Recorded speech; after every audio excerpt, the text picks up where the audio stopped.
but they are here. They're fuel here.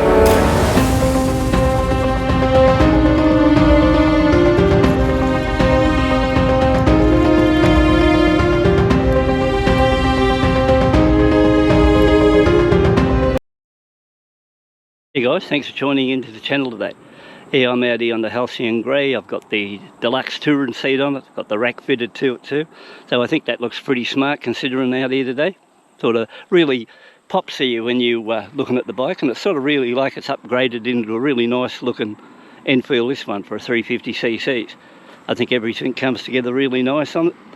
While we're at it, I'm running a Powertronic FuelX, and I'm testing it to see how it goes.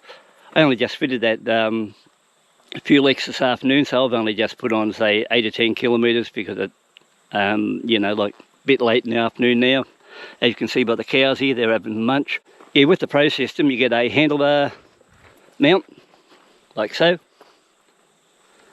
Gives you 10 maps, and you can just flick up and down on the fly, see how things go like that. If you're not happy with one, you might start off 3, might be the normal, and as you go higher up in the scale, it adds a bit more gas. They recommend somewhere between 5 to 7 with this bike of mine with just sports exhaust.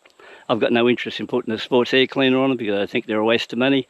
I found on the 500s when I ran them with the sports air cleaner and sports exhaust, it didn't make any difference. In actual fact, I thought it slowed them down. I am only going to run sports exhaust, this FuelX on it, and for $300 at the moment. It's about $250 for the Pro version, $50 to get it posted from India to Australia. Takes about 10 days.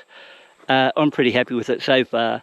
It seems to have a little bit more mid-range performance, and so far so good. So it's only early stages yet. If it works out all right, and I think it's really worth talking about, I'll put up a fitting clip, show you how you go about fitting it, and I'll sort of do a few more runs on it and just tell you what I think of it overall.